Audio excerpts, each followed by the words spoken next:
Welcome to the online course on Nibbāna sermons 12 to 22 by Bhikkhu Katakurunda Ñāṇananda, a collaboration by the Numata Center for Buddhist Studies at the University of Hamburg and the Barre Center for Buddhist Studies in Massachusetts. And today we are going to see Sermon 22, but before that just a few extracts from the very interesting online discussion. There's a Bhikkhuni Dhammadina about this whole discussion of the tetralemma. I think this is an important perspective brought in by Bhikkhu Ñāṇananda in view of the use of the Buddha's presumed silence with respect to the 10 questions as a proof for the Buddha's supposed agnosticism that is proposed in some contemporary readings.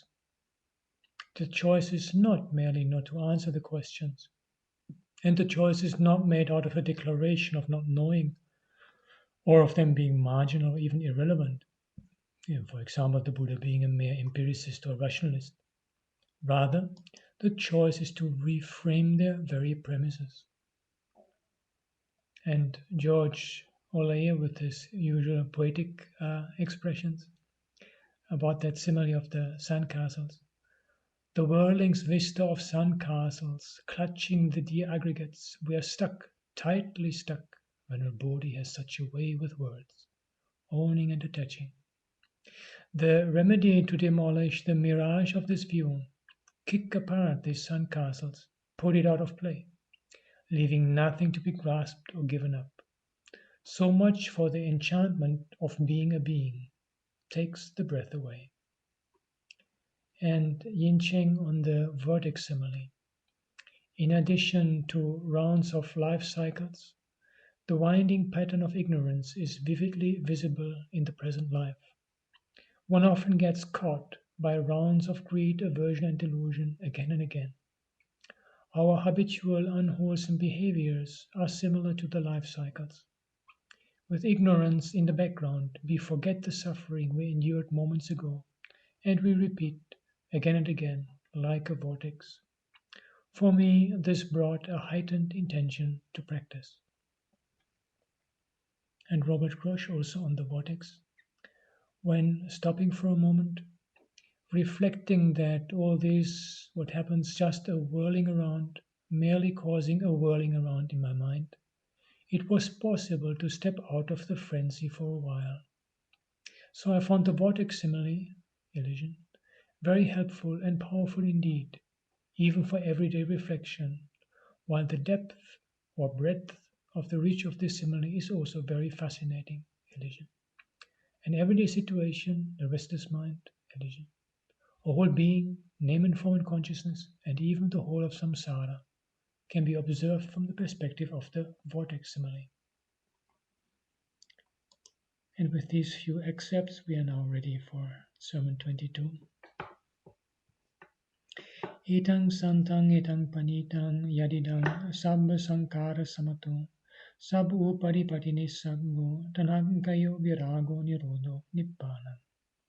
This is peaceful, this is excellent, namely, the stilling of all preparations, the relinquishment of all assets, the destruction of craving, detachment, cessation, extinction. With the permission of the most venerable great preceptor and the assembly of the venerable meditative monks, this is the 22nd sermon in the series of sermons on Nibbāna. We made an attempt in our last sermon to explain that the comparison of the emancipated one in this dispensation to the great ocean has a particularly deep significance. We reverted to the simile of the vortex by way of explanation. Release from the samsaric vortex, or the breach of the vortex of samsara, is comparable to the cessation of a whirlpool. It is equivalent to the stoppage of the whirlpool of samsara. Generally, what is known as a vortex or a whirlpool is a certain pervert, unusual, or abnormal activity, which sustains a pretense of an individual existence in the great ocean, with a drilling and churning as its center. It is an aberration, functioning according to a duality, maintaining a notion of two things. As long as it exists, there is the dichotomy between a here and a there, oneself and another. A vortex reflects a conflict between an internal and an external, a tangle within and a tangle without. The cessation of the vortex is the freedom from that duality. It is a solitude born of full integration. We happened to discuss the meaning of the term Kevali in our last sermon. The cessation of a vortex is at once the resolution of the conflict between an internal and an external, of the tangle within and without. When a vortex ceases, all those conflicts subside and a state of peace prevails. What remains is the boundless great ocean, with no delimitations of a here and a there. As is the great ocean, so is the vortex now. This suchness itself indicates the stoppage, the cessation or the subsidence of the vortex. There is no longer any possibility of pointing out a here and a there in the case of a vortex that has ceased. Its thusness or suchness amounts to an acceptance of the reality of the great ocean. That thus gone vortex, or the vortex that has now become such, is in every respect worthy of being called Tathagata. The term Tadi is also semantically related to this suchness. The Tathagata is sometimes referred to as Tadi or Tadiso, such-like. The such-like quality of the Tathagata is associated with his unshakable deliverance of the mind. His mind remains unshaken before the eight worldly vicissitudes. Why the Buddha refused to give an answer to the tetralemma concerning the after-death state of the Tathagata should be clear to a great extent by those sutta quotations we brought up in our last sermon.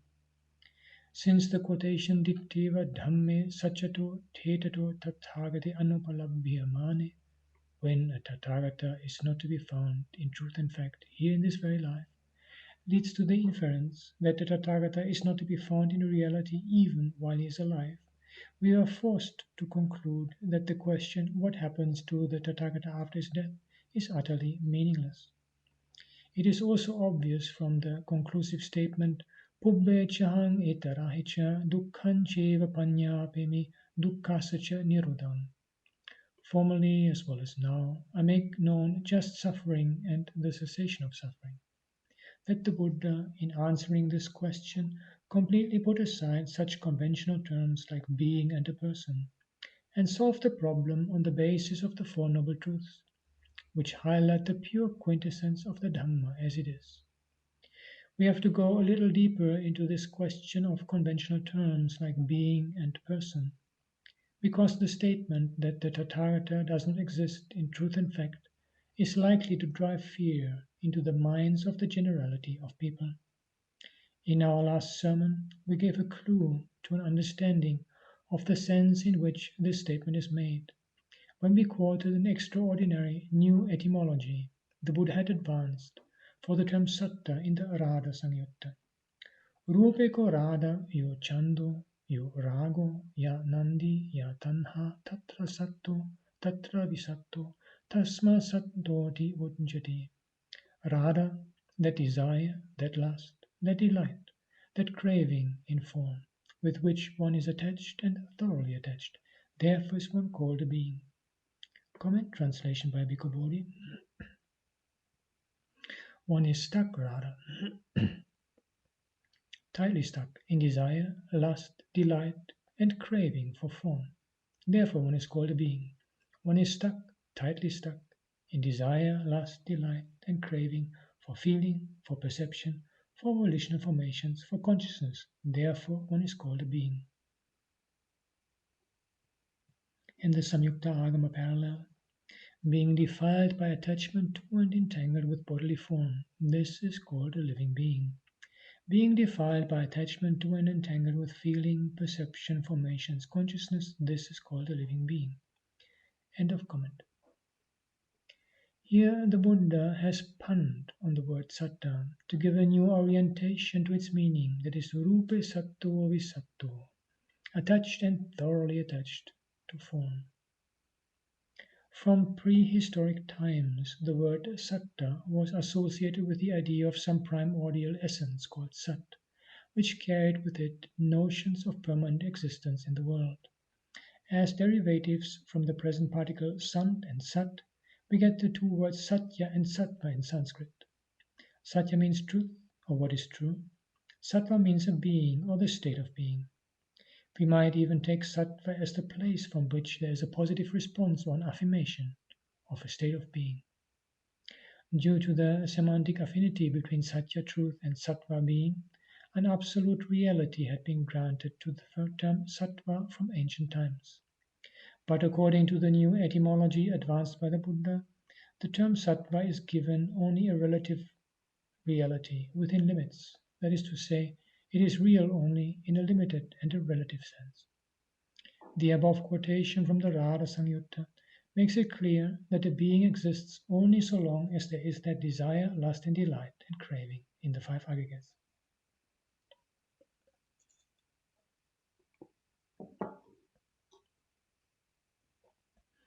Alternatively, when there's no desire or lust or delight or craving for any of the five aggregates, there's no being. That is why we say that it is real only in a limited and relative sense. When a thing is dependent on another thing, it is relative, and for that very reason it has limited applicability and is not absolute. Here, in this case, the dependence is on desire or attachment. As long as there's desire or attachment, there's a being, and when it is not there, there's no being. So from this we can well infer that the Tathagata is not a being by virtue of the very definition he had given to the term satta. The other day we briefly quoted a certain simile from the Rada Sutta itself, but could not explain it sufficiently. The Buddha gives this simile just after advancing the above new definition. Suppose, rather, some little boys and girls are playing with sand castles. So long as their lust, desire, love, thirst, passion, and craving for those things have not gone away, they remain fond of them. They play with them, treat them as their property, and call them their own. But when rather those little boys and girls have outgrown that lust, desire, love, thirst, passion, and craving for those sand castles, they scatter them with their hands and feet, demolish them, dismantle them, and render them unplayable. When we reflect upon the meaning of this simile from the point of view of Dhamma, it seems that for those little boys and girls, sand castles were real things, as long as they had ignorance and craving with regard to them. When they grew wiser and outgrew craving, those sand castles became unreal. That is why they destroyed them. The untaught worldling is in a similar situation. So long as he is attached to these five aggregates and has not comprehended their impermanent, suffering fraught and not self-nature, they are real for him. He is bound by his own grasping. The reality of the law of karma, of merit and demerit, follows from that very grasping. The dictum upadana panchaya bhavo, dependent on grasping his existence, becomes meaningful in this context. There is an existence because there is grasping. But at whatever point of time wisdom dawned and craving faded away, all those things tend to become unreal. There is not even a being, as there is no real state of being. This mode of exposition receives support from the Kaccayanagotta Sutta of the Samyutta Nikaya. The way the Buddha has defined right view in that discourse is highly significant. We have already discussed this sutta on an earlier occasion. Suffice it to remind ourselves of the basic maxim. Dukkham eva uppajjamanam uppajjati, dukkham nirunjamanam nirunjati, na kankati na vichikicchati, aparam panchaya jnanam vassa etta hoti, et tavata ko kaccayana samma ditti hoti. It is only suffering that arises and suffering that ceases. Understanding thus, one does not doubt, one does not waver, and there is in him only the knowledge that is not dependent on another. It is in so far Kaccayana that one has right view. Comment translation by Bhikkhu Bodhi. He has no perplexity or doubt that what arises is only suffering arising. What ceases is only suffering ceasing. His knowledge about this is independent of others. It is in this way, Kachana, that there is right view. And here's the Chinese parallel. What is called, end of comment, what is called aparabhajaya jnana is that knowledge of realization by oneself, for which one is not dependent on another. The noble disciple wins to such a knowledge of realization in regard to this fact, namely that it is only a question of suffering and its cessation. The right view mentioned in this context is supramundane right view, and not that right view which takes kamma as one's own, kamma sakata sammaditi, implying notions of I and mine. The supramundane right view brings out the norm of Dhamma as it is. Being unable to understand this norm of Dhamma, contemporary ascetics and Brahmins, and even some monks themselves, accused the Buddha of being an annihilationist. They brought up groundless allegations. There was also the opposite reaction of seeking refuge in a form of eternalism, through fear of being branded as annihilationists. Sometimes the Buddha answered those wrong accusations in unmistakable terms. We come across such an instance in the Alagadnupama Sutta. First of all, the Buddha qualifies the emancipated one in his dispensation with the terms Aryo Pannadajo Pannabharo Visamyutto. Once the conceit Asmimana is abandoned, this noble one is called Pannadajo, one who has put down the flag of conceit. He has laid down the burden, Pannabharo, and is disjoined, Visamyutto, from the fetters of existence. About this emancipated one, he now makes the following declaration. Evang vimutta chittang ko bhikkhave bhikkhong sa inda deva sa pajapatika sa brahmaka anvesang nadigacchanti. Idang nisitang tathagatassa viññānanti. Tankisa hetu, dittevahang bhikkhave dhamme tataro an anuvejjoti vadami. Evang vading komang bhikkhave evang akaying eke samana brahmana asata tucca musa abhoten abhachik ganti. Vinayako samana gautamo sato satantassa uchirang vinnasang vibhavang panyapeti. Among thus released in mind, O monks, gods including Indra, Prajapati and Brahma are unable to trace in the search to be able to see of him. The consciousness of this thus gone one is dependent on this. And why is that so? Monks, I say even here now, the Tathagata is not to be found. When I say thus, when I teach thus, some recluses and Brahmins wrongly and falsely accuse me with the following unfounded allegation. The recluse Gautama is an annihilationist. He lays down an annihilation, a distraction, and non-existence of a truly existing being. Comment translation by Ñāṇamoli. Because when the gods with Indra, with Brahma, and with Prajapati seek a bhikkhu who is thus liberated in mind, they do not find anything of which they could say. The consciousness of one thus gone is supported by this. Why is that? One thus gone, I say, is untraceable here and now. So saying, bhikkhus, so proclaiming, I have been baselessly, vainly, falsely, and wrongly misrepresented by some recluses and Brahmins thus. The recluse Gautama is one who leads astray. He teaches the annihilation, the destruction, the extermination of an existing being. And here's the Madhyama Agama parallel. Indra with his devas, Isana, and Brahma with his assembly seek a basis on which the consciousness of a Tathagata depends, but are unable to find one. A Tathagata has become Brahma, a Tathagata has become cool, a Tathagata is without heat, a Tathagata is not otherwise. It is like this, I say. Renunciants and Brahmins misrepresent me, saying what is false and untrue, namely, the renunciant Gautama proclaims annihilation. He proclaims the cutting off and destruction of a truly existing living being. I do not make proclamations about what, in this context, is in any case devoid of self. I do, however, proclaim the thus gone one to be without worry right here and now. End of comment. As in the Anurada Sutta, here too the Buddha concludes with the highly significant statement of his stance, Pubbecang itarayacha dukkhancheva panyapimi dukkhasacha nirodham. Formerly as well as now, I make known just suffering and the cessation of suffering. Though the statements in the sutta follow this trend, it seems that the commentator himself was scared to bring out the correct position in his commentary. The fact that he sets out with some trepidation is clear enough from the way he tackles the term Tathagata in his commentary to the above discourse in the Majjhima Nikaya. In commenting on the word Tathagatassa in the relevant context, he makes the following observation. Tathagatasati etta sattvapi tathagatoti adippeto uttama pugalokin asavopi.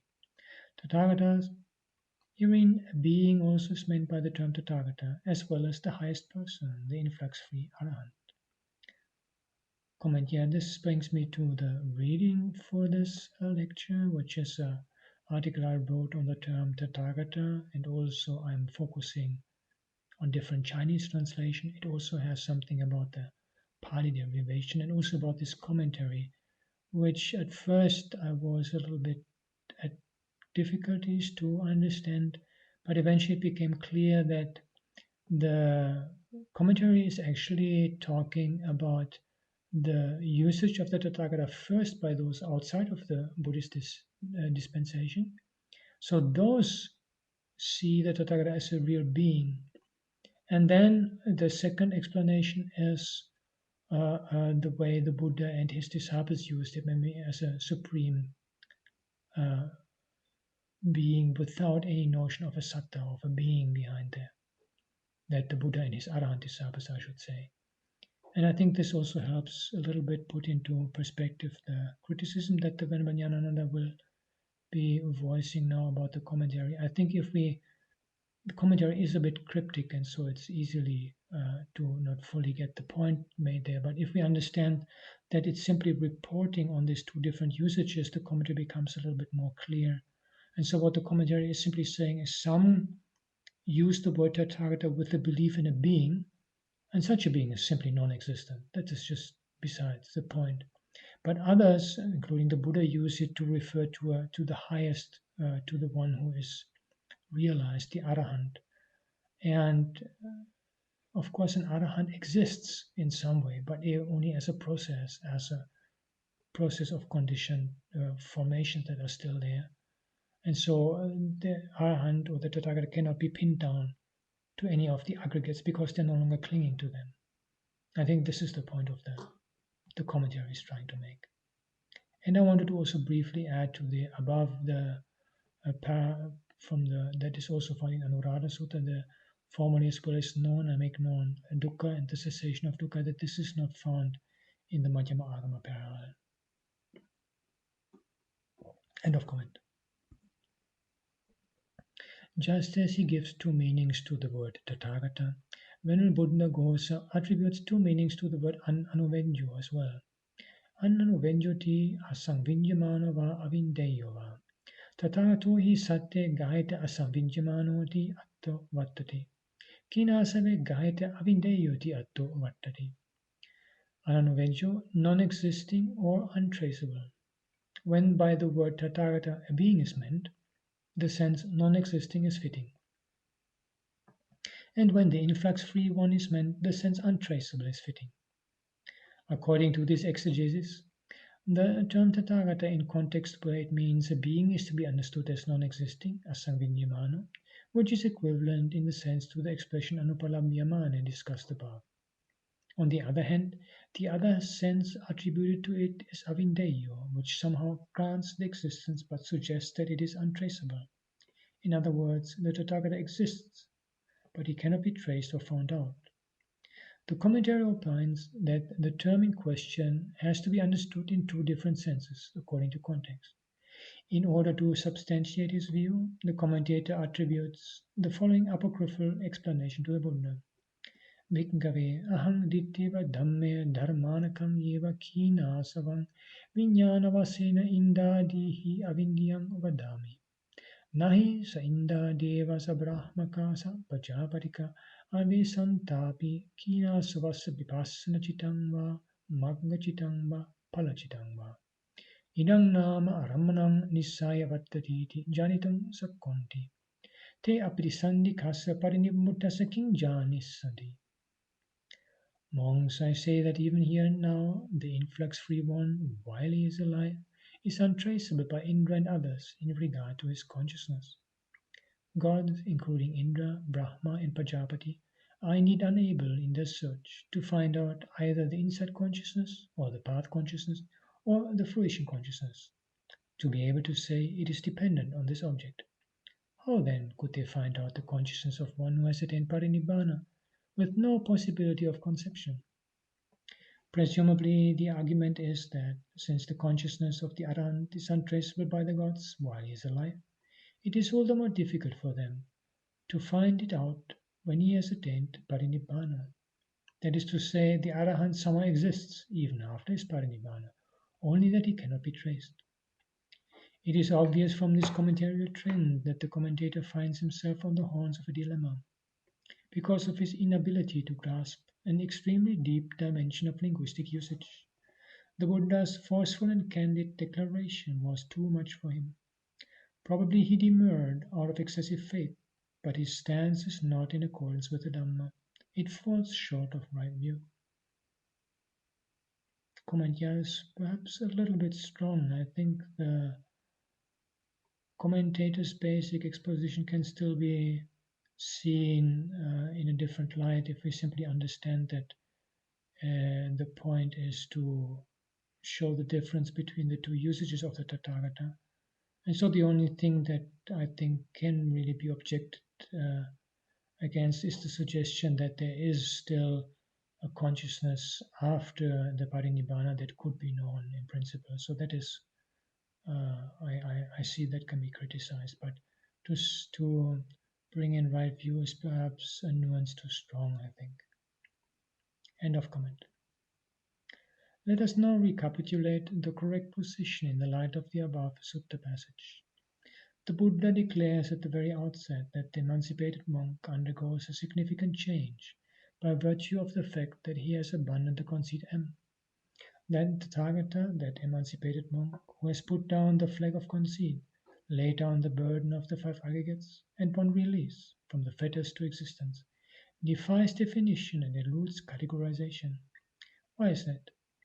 As we pointed out earlier, the word asmi constitutes the very basis of the entire grammatical structure. Asmi or am is the basic peg, which stands for the first person. The second person and the third person come later. So asmi is basic to the grammatical structure. When this basic peg is uprooted, the emancipated monk reaches that state of freedom from the vortex. There is no dichotomy to sustain a vortex, no two teams to keep up the vertical interplay. When there is no turning round, there is no room for designation. And this is the implication of the phrase vattang te sangnati panyapanaya, which we happened to quote on a previous occasion. For the Arahants, there is no vortex whereby to designate. That is why the Tathagata, in this very life, is said to have transcended the state of a being. Only as a way of speaking in terms of worldly parlance, one cannot help referring to him as a being, but in truth and fact, his position is otherwise. Going by worldly usage, one might indiscriminately think of applying the four propositions of the Tetralemma to the Tathagata as well. But it is precisely in this context that the questioner's presumptions are fully exposed. The fact that he has misconceived the implications of the terms Satta and Tathagata is best revealed by the very question whether the Tathagata exists after his death. It shows that he presumes the Tathagata to be existing in truth and fact, and if so, he has either to go on existing or be annihilated after death. Here then we have an extremely deep dimension of linguistic usage. The commentary says that gods and Brahmas cannot find the Tathagata in point of his consciousness. The Tathagata defies definition due to his abandonment of proliferations of cravings, conceits, and views. Cravings, conceits, and views, which bring in attachments, bindings, and entanglements, to justify the usage of terms like Satta, being, and Puggala, person, are extinct in the Tathagata. That is why he is beyond reckoning. In the Brahmajala Sutta of the Digha Nikaya, the Buddha makes the following declaration about himself, after refuting the 62 views, catching them all in one supernet. Comment, yeah, the comparative study of the Brahmajala Sutta makes it clear that it's not the Buddha who catches anybody in a net, but that is more rather than net is spread by Mara. And also, the Brahmajala Sutta is not really about refuting 62 views, it's more a form of psychoanalysis, as I have shown in an article in which I uploaded last time for an earlier sermon. The point, in fact, they're not even speaking about views, it's about vatu, the way how these ideas arise. So the whole point of the Brahmajala Sutta, which is often seen as a refutation of actually existing views in ancient India, is, I think, quite different. It is about a psychoanalysis of the arising of views, of their dependency on contact and feeling, etc. End of comment. Uchinna bhava nitniko bhikkhave tathagatasya kayo tittati yavasya kayo thasati tavanam dangindi devamanussa kayasabidha undang jivita paryadhana nana dangindi devamanussa. Monks, the Tathagata's body stands with its leading factor in becoming cut off at the root. As long as his body stands, gods and men will see him. With the breaking up of his body, after the extinction of his life, gods and men will not see him. And then he follows up this promulgation with a simile. Seyathapi bhiggave amba pindiya vanta chinnaya yani kanchi ambani vantu panibandhanani sabbani tani tat anvayani bhavanti. Evameva ko bhiggave unchinna bhava nettiko tathagatasya kayo tittati. Yavasya kayo thasati tavanam dangindi devamanusa. Kayasa beda uddang jivita pariyadana nanang dangindi devamanusa. Just as, monks, in the case of a bunch of mangoes, when its stalk is cut off, whatever mangoes that were connected with the stalk would all of them be likewise cut off. Even so, monks, stands the Tathagata's body with its leading factor in becoming cut off at the root. As long as his body stands, gods and men will see him. With the breaking up of his body, after the extinction of his life, gods and men will not see him. Comment translation by Walsh. Monks, the body of the Tathagata stands with the link that bound it to becoming cut. As long as the body subsists, devas and humans will see him. But at the breaking up of the body and the exhaustion of the lifespan, devas and humans will see him no more. Monks, just as when the stalk of a bunch of mangoes has been cut, all the mangoes on it go with it, just so the Tathagata's link with becoming has been cut. As long as the body subsists, devas and humans will see him. But at the breaking up of the body and the exhaustion of the lifespan, devas and humans will see him no more. Enter Dirgha Agama. Parallel. The Tathagata knows that for himself, birth and death have been eradicated. He makes use of this existing body because of his wish to bring happiness and deliverance to devas and human beings. If there were not that body, devas and men in the world would have nothing to rely on. It is just like a palmyra tree whose top part has been cut off, which will not come to growth again. The Buddha is just like that. Having eradicated birth and death, he will never come to be born again.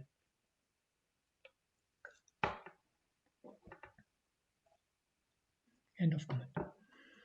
The simile employed serves to bring out the fact that the Tathagata's body stands with its leading factor in becoming eradicated. Here it is said that gods and men see the Tathagata while he is alive. But the implications of this statement should be understood within the context of the similes given. The reference here is to a tree uprooted, one that simply stands cut off at the root. In regard to each aggregate of the Buddha and other emancipated ones, it is clearly stated that it is cut off at the root, uchinna mula, that is like a palm tree divested of its side, tal avat dukkatu. In the case of a palm tree deprived of its natural site but still left standing, anyone seeing it from afar would mistake it for an actual tree that is growing. It is the same idea that emerges from the simile of the bunch of mangoes. The Tathagata is comparable to a bunch of mangoes with its stalk cut off. What then is meant by the statement that gods and men see him? Their seeing is limited to the seeing of his body. For many, the concept of seeing the Tathagata is just the seeing of his physical body. Of course, we do not find in this discourse any prediction that we can see him after 5,000 years. Whatever it may be, here we seem to have some deep idea underlying this discourse. An extremely important clue to a correct understanding of this Dhamma, one that helps to straighten up a right view, lies beneath this problem of the Buddha's refusal to answer the tetralemma concerning the Tathagata. This fact comes to light in the Yamaka Sutta of the Khandha Samyutta. A monk named Yamaka conceived the evil view, the distorted view. Tatahang bhagavata dhammang desitang ajanami yata kina sabu bhikkhu kaya sabida ujjijiti vinasati nahoti parang marana.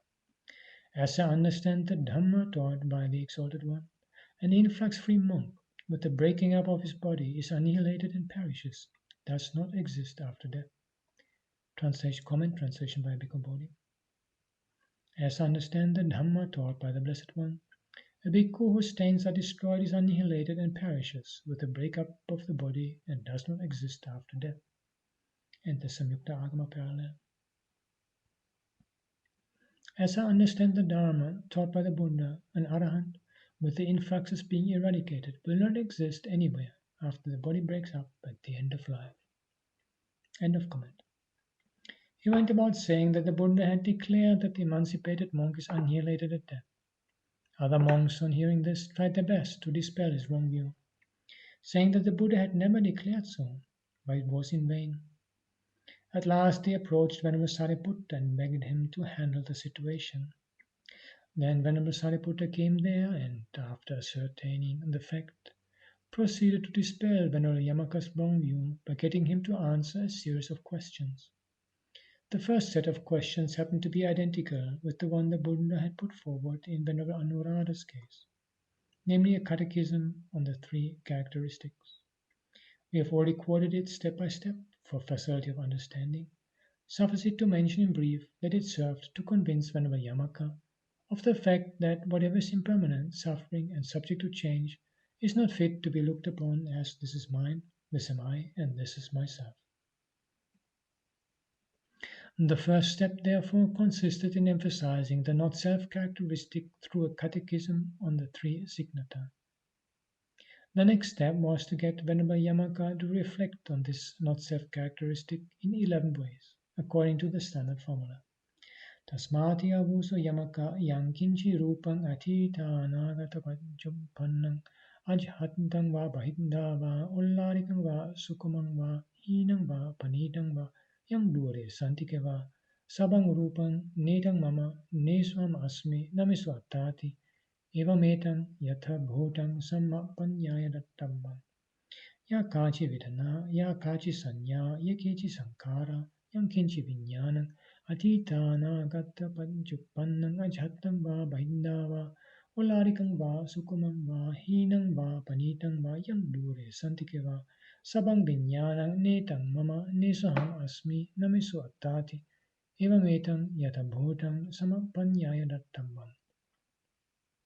Evam passangavuso Yamaka Suttavarya Savako Rupasmin Nibbindati Vedanaya Nibbindati Sanyaya Nibbindati Sankharesu Nibbindati Viññānasmin Nibbindati Nibbindang Virajati Viraga Vimucchati Vimutasmin Vimuttam iti Ñāṇaṁ hoti Kina Jati Usitam Brahmacharyam Katang Karniyam Naparang itatayati Prajanati.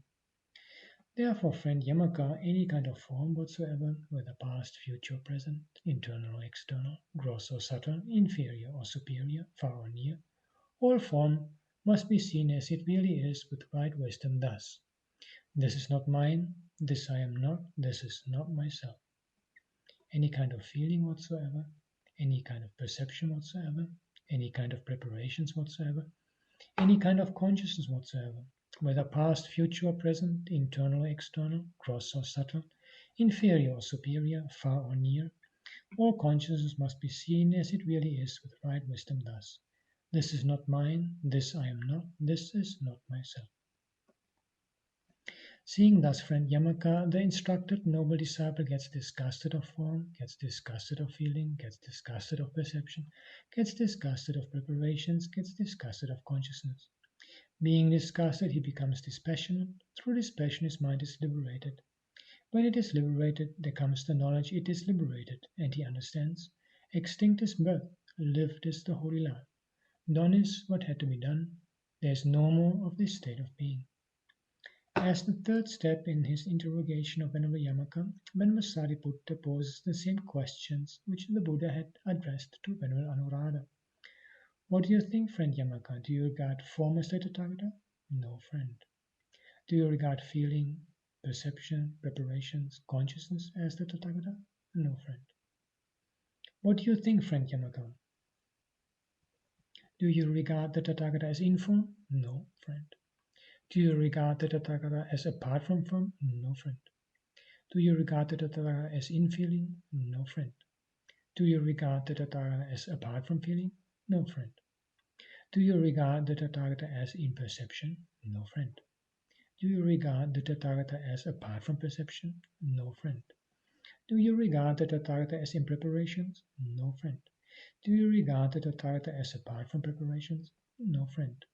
Do you regard the Tathagata as in consciousness? No, friend. Do you regard the Tathagata as apart from consciousness? No, friend.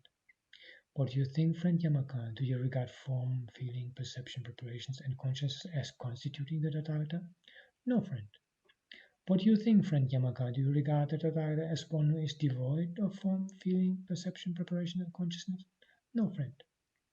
It was at this juncture that Venerable Sariputta puts his conclusive question to Venerable Yamaka in order to drive the crucial point home. But then, friend Yamaka, now that for you a Tathagata is not to be found in truth and fact here in this very life, is it proper for you to declare, as I understand Dhamma taught by the Exalted One, an influx-free monk is annihilated and destroyed when the body breaks up and does not exist after death? Comment translation by Bhikkhu Bodhi. What do you think, friend Yamaka? Do you regard form as the Tathagata? No, friend.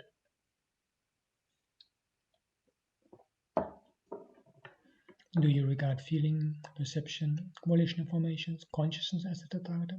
No, friend. What do you think, friend Yamaka? Do you regard the Tathagata as in form? No, friend.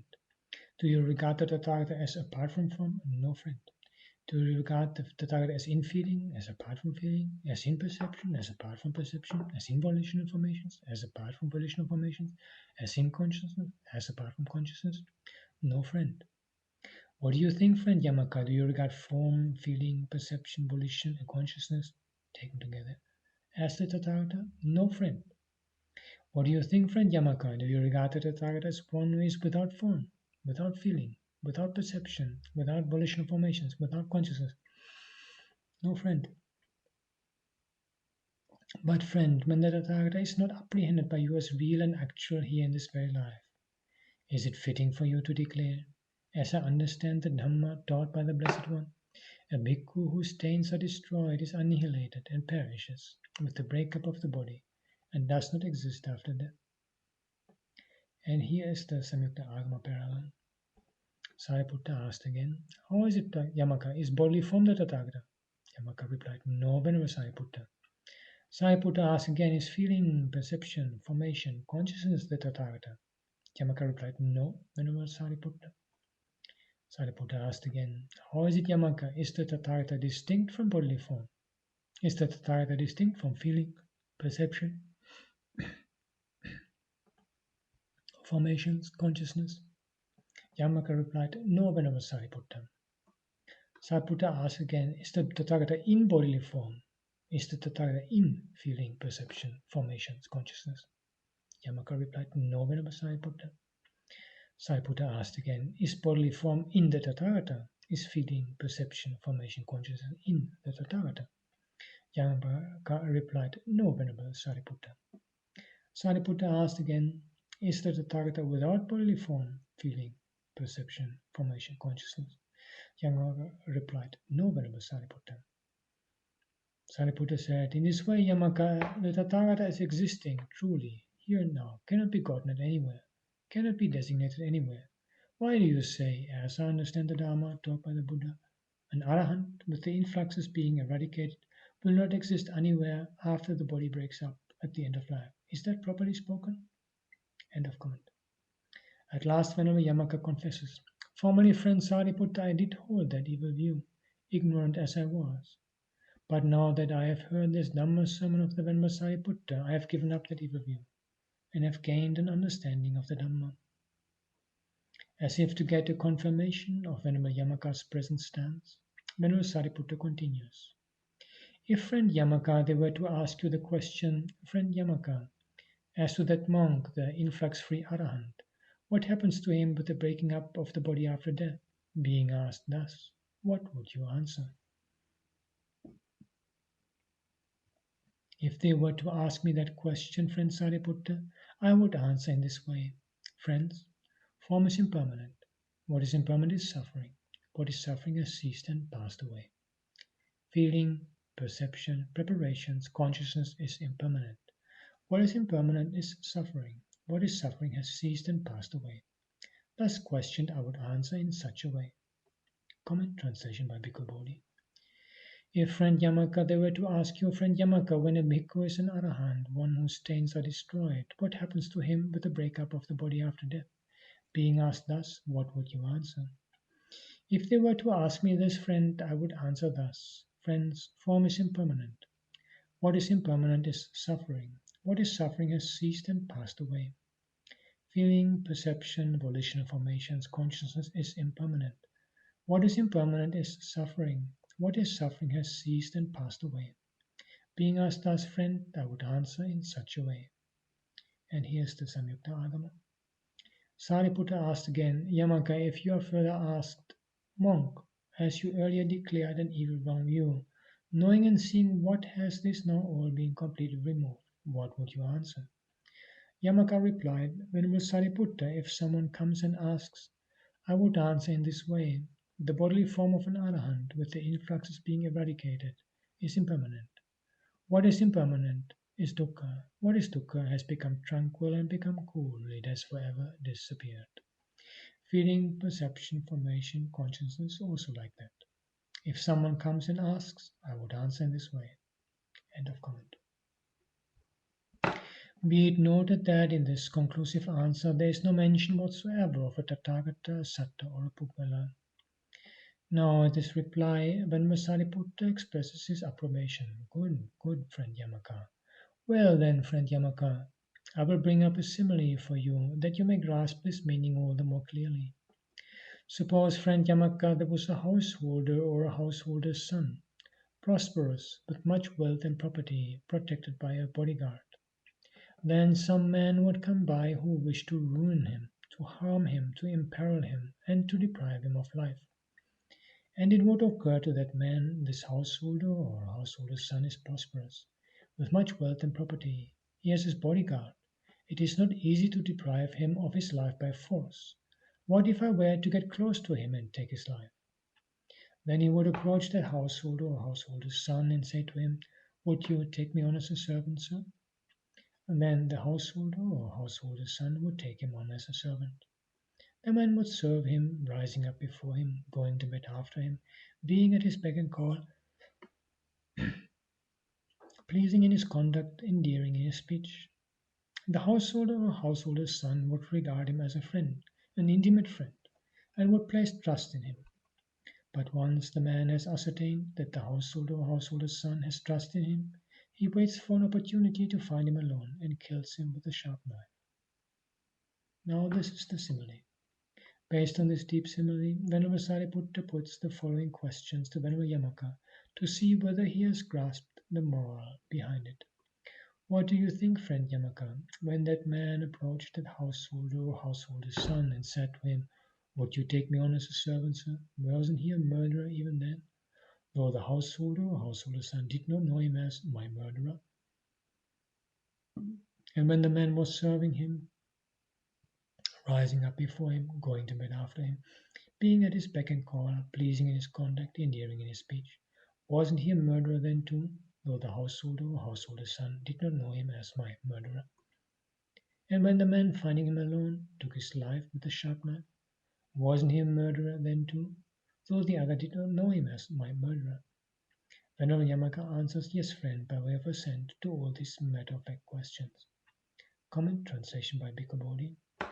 Suppose, friend Yamaka, there was a householder or householder's son, a rich man with much wealth and property, protected by a bodyguard. Then some man would appear who wanted to ruin him, to harm him, to endanger him, to take his life. It would occur to that man, this householder or householder's son is a rich man with much wealth and property, protected by a bodyguard. It won't be easy to take his life by force. Let me get close to him and then take his life. Then he would approach that householder or householder's son and say to him, I would serve you, sir. Then the householder or householder's son would appoint him as a servant. The man would serve him, rising up before him, retiring after him, doing whatever he wants, agreeable in his conduct, endearing in his speech. The householder or householder's son would consider him a friend, a bosom friend, and he would place trust in him. But when the man becomes aware that the householder or householder's son has placed trust in him, then, finding him alone, he would take his life with a sharp knife. What do you think, friend Yamaka, when that man had approached that householder or householder's son and said to him, I would serve you, sir? Wasn't he a murderer even then, though the other did not recognize him as my murderer? And when the man was serving him, rising up before him, retiring after him, doing whatever he wants, agreeable in his conduct, endearing in his speech, wasn't he a murderer then too, though the other did not recognize him as my murderer?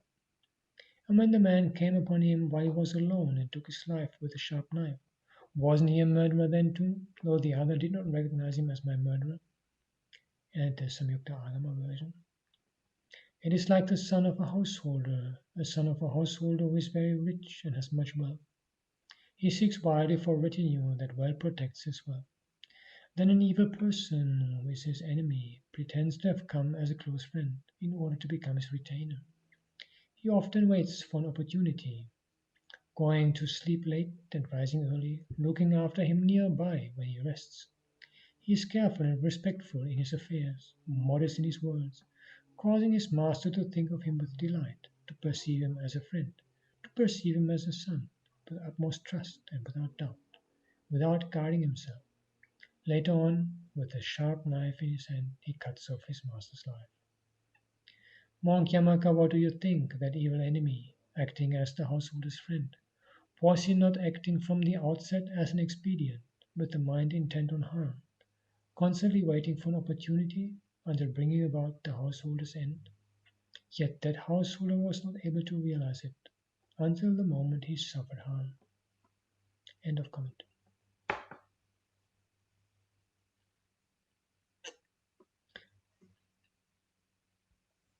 It was then that Venerable Sariputta comes out with the full significance of this simile, portraying the uninstructed worldling in the same light as that naively unsuspecting and ignorant householder or householder's son. So too, friend Yamaka, the uninstructed worldling who has no regard for the noble ones and is unskilled and undisciplined in their Dhamma, who has no regard for good men and is unskilled and undisciplined in their Dhamma, regards form as self or self as possessing form, or form as in self or self as in form. He regards feeling as self, perception as self, preparations as self, consciousness as self. He does not understand as it really is impermanent form as impermanent form, impermanent feeling as impermanent feeling, impermanent perception as impermanent perception, impermanent preparations as impermanent preparations, impermanent consciousness as impermanent consciousness. He does not understand as it really is painful form as painful form, painful feelings as painful feelings, painful perception as painful perception, painful preparations as painful preparations, painful consciousness as painful consciousness.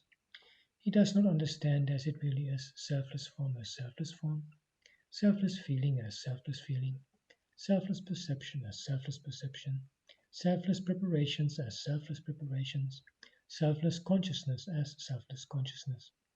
He does not understand as it really is prepared form as prepared form, prepared feeling as prepared feeling, prepared perception as prepared perception, prepared preparations as prepared preparations, prepared consciousness as prepared consciousness. He does not understand as it really is murderous form as murderous form, murderous feeling as murderous feeling, murderous perception as murderous perception, murderous preparations as murderous preparations, murderous consciousness as murderous consciousness. This then is what the attitude of the uninstructed worldling amounts to. When Sariputta now goes on to describe the consequences of such an attitude for the worldling, Sorupam upeti upadiyedati thati attameti Vedanam sanyam sankhare vijnanam upeti upadiyati atithati attameti Tassime panchupadanam khanda upeta upadinna digaratang aitaya dukkaya samvartante. He becomes committed to form, grasps it, and takes a stand upon it as myself. He becomes committed to feeling, to perception, to preparations, to consciousness, grasps it, and takes a stand upon it as myself. These five aggregates of grasping, to which he becomes committed and which he grasps, lead to his harm and suffering for a long time. Then Venerable Sariputta contrasts it with the standpoint of the instructed disciple. But friend, the instructed noble disciple who has regard for the noble ones, who is skilled and disciplined in their Dhamma, who has regard for good men and is skilled and disciplined in their Dhamma, does not regard form as self, or self as possessing form, or form as in self, or self as in form. He does not regard feeling as self, perception as self, preparations as self, consciousness as self, or self as possessing consciousness, or consciousness in self, or self as in consciousness. He understands as it really is impermanent form as impermanent form, impermanent feeling as impermanent feeling, impermanent perception as impermanent perception, impermanent preparations as impermanent preparations, impermanent consciousness as impermanent consciousness. He understands as it really is painful form as painful form, painful feeling as painful feeling, painful perception as painful perception, painful preparations as painful preparations, painful consciousness as painful consciousness. He understands as it really is selfless form as selfless form, selfless feeling as selfless feeling, selfless perception as selfless perception, selfless preparations as selfless preparations, selfless consciousness as selfless consciousness. He understands as it really is prepared form as prepared form, prepared feeling as prepared feeling, prepared perception as prepared perception, prepared preparations as prepared preparations, prepared consciousness as prepared consciousness. He understands as it really is murderous form as murderous form, murderous feeling as murderous feeling, murderous perception as murderous perception, murderous preparations as murderous preparations, murderous consciousness as murderous consciousness.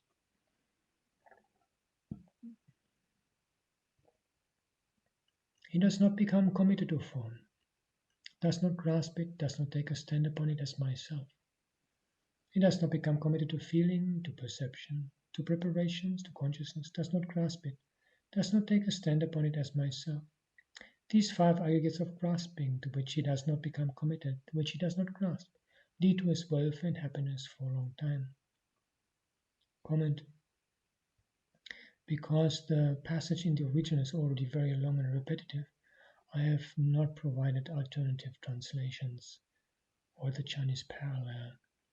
But I just wanted to make two comments. One is that I think the translation as painful form and painful feeling, I would probably prefer to translate it slightly differently because, for example, to say he understands painful feeling as painful feeling can give the impression that only one of the three types of feeling is meant. But actually the passage means all type of feelings, and so in order to make that clear, I would probably prefer another translation of dukkha, maybe unsatisfactory nature, unsatisfactory feeling as unsatisfactory feeling, or something like that. And also the qualification of the five aggregates as murderous. I think we have to put that a little bit in context. I think this is a qualification we don't find elsewhere in the suttas, and so it is probably best understood as something quite specific to the context. And given that Yamaka had an annihilationist view, and as we are going to hear very soon now, he made a major breakthrough thanks to this exposition. My own interpretation would be that given his annihilationist thrust. The first step was to clarify that underneath that negative attitude that Venerable Yamaka had, there was actually clinging to a self. And when that was cleared out, using that same sort of negativity but pointing towards the five aggregates of clinging, and it is the clinging particular that is being problematized here. Pointing to them with a somewhat strong kind of terminology was suitable for the particular situation of Venerable Yamaka, but it need not necessarily be suitable for others who do not have such a tendency. So it's just to put this whole a little bit into perspective. End of comment. What Venerable Sariputta wanted to prove was the fact that every one of the five aggregates is a murderer, though the worldlings, ignorant of the true state of affairs, pride themselves on each of them, saying, "This is mine, this am I, and this is myself." As the grand finale of this instructive discourse comes the following wonderful declaration by Venerable Yamaka. Such things do happen, friend Sariputta, to those venerable ones who have sympathetic and benevolent fellow monks in their holy life, like you, to admonish and instruct. So much so that on hearing this Dhamma sermon of the Venerable Sariputta, my mind is liberated from the influxes by non-grasping. Comment Samyukta Agama also reports his attainment, not as start with speech, but just reporting that when the Venerable Sariputta spoke this teaching, the monk Yamaka, by not clinging, attained liberation from the influxes in his mind. End of comment.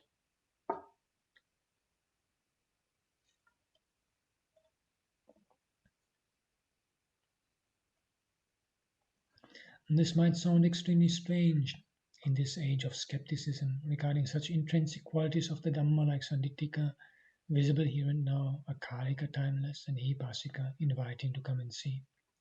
But all the same, we have to grant the fact that this discourse, which begins with the Venerable Yamaka, who is bigoted with such a virulent evil view, which even his fellow monks found it difficult to dispel, concludes, as we saw, with this grand finale of a Venerable Yamaka joyfully declaring his attainment of Arahanthood. This episode bears testimony to the fact that the tetralemma concerning the Tathagata's after-death state has beneath it an extremely valuable criterion proper to this Dhamma. There are some who are even scared to discuss this topic, perhaps due to unbalanced faith unwarranted by wisdom.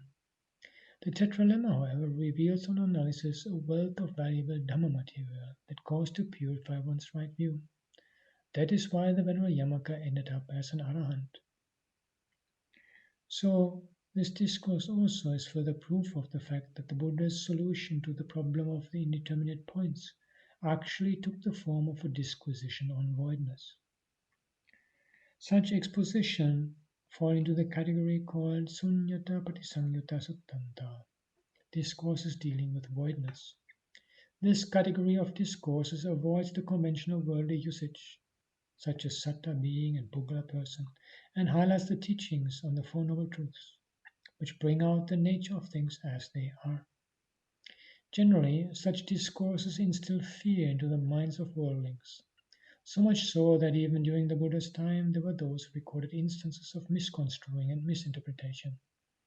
It is in this light that we have to appreciate the Buddha's prediction that in the future there will be monks who would not like to listen or lend ear to those deep and profound discourses of the Buddha pertaining to the supramundane and dealing with the void. Punicca parang bhikkhave bhavissanti bhikkhu anagata maddanam abhavita kaya, abhavita sila, abhavita chitta, abhavita panya. Te abhavita kaya samana, abhavita sila, abhavita chitta, abhavita panya. Ete suttanta tathagata bhasita gambhiratta, lukuttara sunyata patisamyutta. Te sabhanyamane sana susanti na sotang oda hissanti na anya chittang uppatta pessanti. Na chati dhamme uggahe tabbang paryapuni tabbang manyessanti. And moreover, monks there will be in the future those monks who, being undeveloped in bodily conduct, being undeveloped in morality, being undeveloped in concentration, being undeveloped in wisdom, would not like to listen, to lend ear, or to make an attempt to understand and deem it fit to learn, when those discourses preached by the Tathagata, which are deep, profound in meaning, supramundane in dealing with the void, are being recited. Comment translation by Bhikkhu Bodhi. Again, in the future, there will be bhikkhus who are undeveloped in body, virtuous behavior, mind, and wisdom. When those discourses spoken by the Tathagata being recited that are deep, deep in meaning, world transcending, connected with emptiness, they will not want to listen to them, will not lend an ear to them, or apply their minds to understand them. They will not think those teachings should be studied and learned. End of comment. This brings us to an extremely deep dimension of this Dhamma. By way of clarification, we may allude to a kind of exorcism practiced by some traditional devil dancers. At the end of an all-night session of devil dancing, the mediating priest goes round, exorcising the spirits from the house with fistfuls of a highly inflammable incense powder. Blazing flames arise as he sprinkles that powder onto the lighted torch, directing the flames at every nook and corner of the house. Some onlookers even get scared that he is trying to set the house on fire, but actually no harm is done. Well, the Buddha too, as the mediating priest of the three realms, had to conduct a similar exorcising ritual over linguistic conventions, aiming at some words in particular.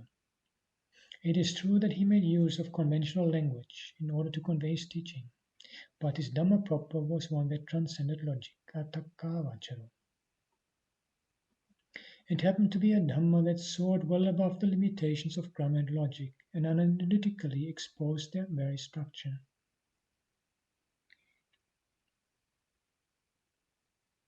The marvel of the Dhamma is its very inaccessibility to logic. That is why it defied the four-cornered logic of the Tetralemma.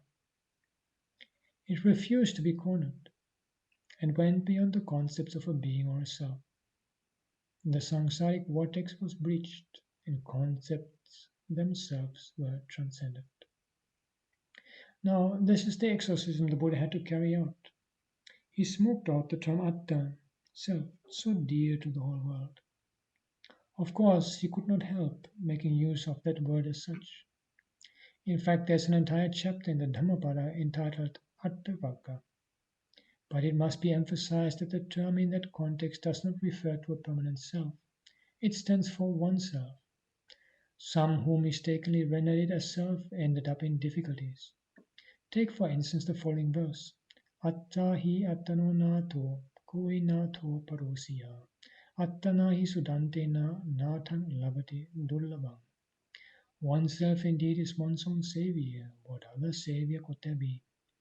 Even in oneself disciplined well, one finds that savior so hard to find. Comment translation by Norman. The self is indeed the Lord of self. Who else indeed could be the Lord? By the self indeed, when well tamed, one obtains a Lord who is hard to obtain. End of comment. Those who render the above verse literally with the self bias would get stuck when confronted with the following verse in the Balavagga, the chapter of the Fool. Puttamatti dharmatti iti balo vihanyati atta hi attano natti kuta putta kuto dhanam. Sons I have, wealth I have, so the fool is vexed. Even oneself is not one's own. Where then are sons? Where is wealth? Comment translation by Norman.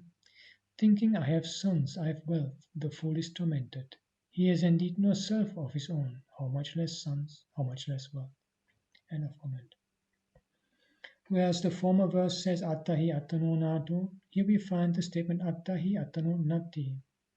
If one ignores the reflexive sense and translates the former line with something like self is the Lord of self, one will be at a loss to translate the seemingly contradictory statement even self is not owned by self. At times the Buddha had to be incisive in regard to some words, which the worldlings are prone to misunderstand and misinterpret. We have already discussed at length the significance of such terms as Satta and Tathagata, with reference to their etymological background. Sakkaya Ditthi, or personality view, masquerades even behind the term Tathagata, and that is why they raise such ill-founded questions. That is also why one is averse to penetrate into the meanings of the deep discourses.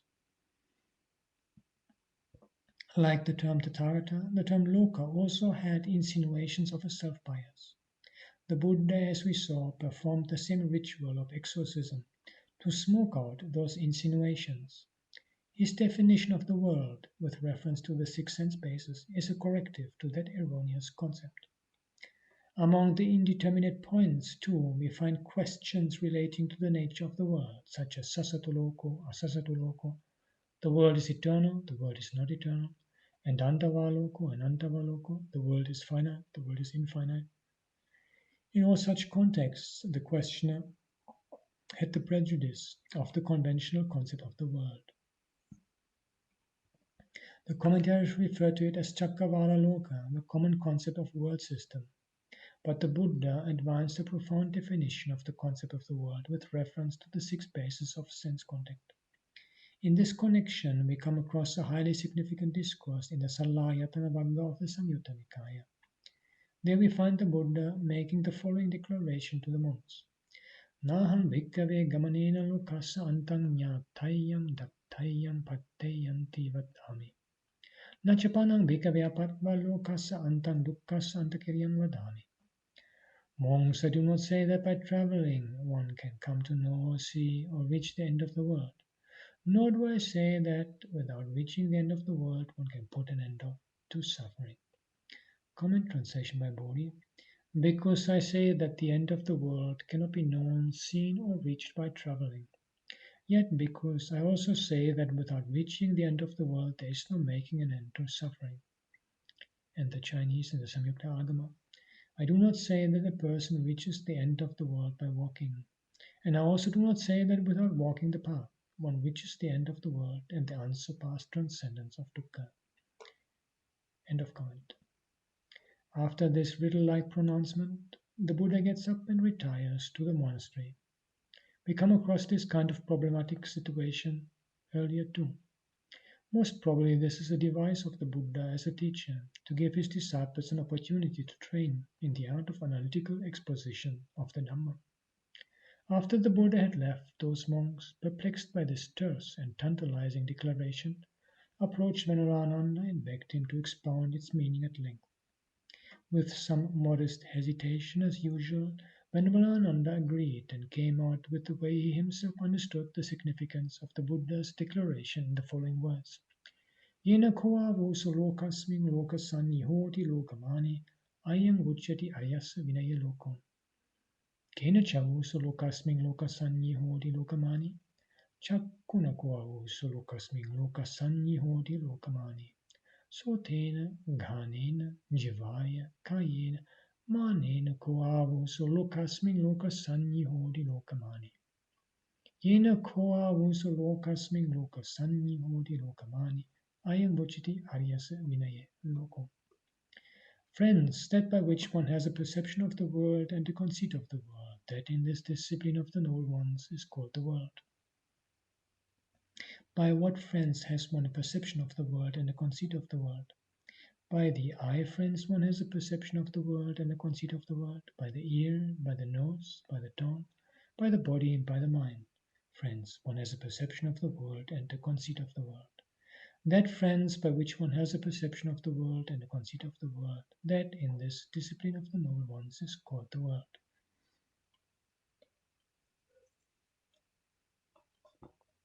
Comment. Translation by Bhikkhu Bodhi. That in the world by which one is the perceiver of the world, the conceiver of the world, this is called the world in the noble one's discipline. And what, friends, is that in the world by which one is a perceiver of the world, the conceiver of the world? The eye is that in the world by which one is a perceiver of the world, the conceiver of the world.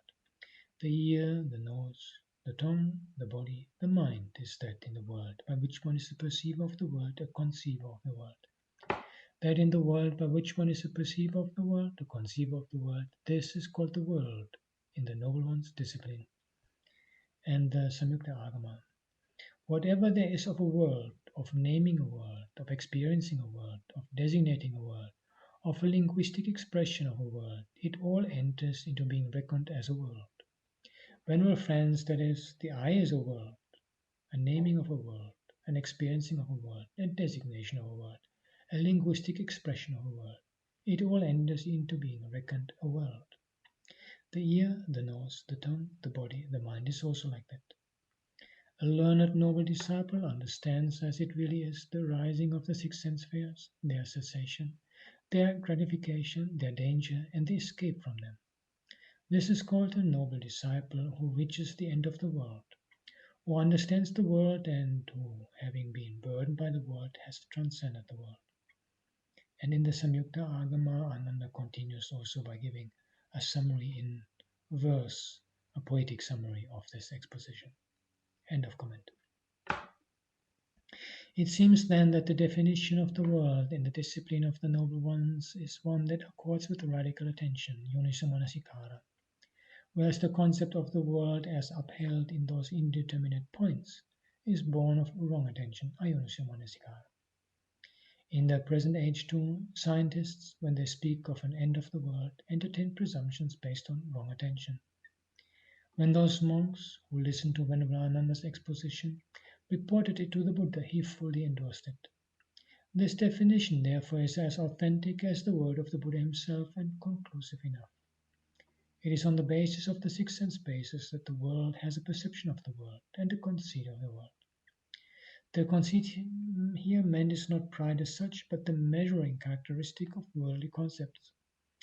For instance, there is this basic scale of measuring length, the inch, the span, the foot, the cubit, and the fathom. These measurements presuppose this body to be a measuring rod. In fact, all scales of measurement, in some way or another, relate to one or the other of the six sense bases. That is why the above definition of the world is on the side of radical attention. The worldling's concept of the world, conventionally so called, is the product of wrong or non-radical attention. It is unreal to the extent that it is founded on the notion of the compact, ghana-sanya. The existence of the world as a whole follows the norm of arising and ceasing. It is by ignoring this norm that the notion of the compact receives acceptance. Two persons are watching a magical kettle on display at a science exhibition. Water is endlessly flowing from the magical kettle to a basin. One is waiting until the kettle gets empty, while the other one waits to see the basin overflowing. Neither of their wishes is fulfilled. Why? Because the hidden tube conducts the water in the basin back again to the kettle. So the magic kettle never gets emptied and the basin never overflows. This is the secret of the magic kettle. The world also is such a magic kettle. Gigantic world system contract and expand in a cyclic fashion. In the ancient term for world systems, Chakavala, this cyclic nature is already insinuated. Taken in a broader sense, the existence or continuity of the world is cyclic, as indicated by the two terms samvatta and vivatta, contraction and expansion. In both these terms, the significant word vatta, suggestive of turning round, is seen to occur. It is as good as saying rise and fall, udayamaya. When one world system gets destroyed, another world system gets crystallized, as it were. We hear of Brahma mansions emerging. So the existence of the world is a continuous process of arising and ceasing. It is in a cycle. How can one find a point of beginning in a cycle? Can one speak of it as eternal or non-eternal? The question as a whole is fallacious. On the other hand, the Buddha's definition of the term loka, based on the etymology lujjati, palujjati iti logo, is quite apt and meaningful. The world is all the time in a process of disintegration. It is by ignoring this disintegrating nature and by overemphasizing the rising aspect that the ordinary uninstructed worldling speaks of a world as it is conventionally understood. The world is afflicted by this process of arising and passing away in every moment of its existence. It is to be found in our breathing too. Our entire body vibrates to the rhythm of this rise and fall. That is why the Buddha offered us a redefinition of the world. According to the terminology of the Noble Ones, the world is to be redefined with reference to the six bases of sense contact. This includes mind and mind objects as well. In fact, the range of the six bases of contact is all comprehending. Nothing falls out of it, outside of it.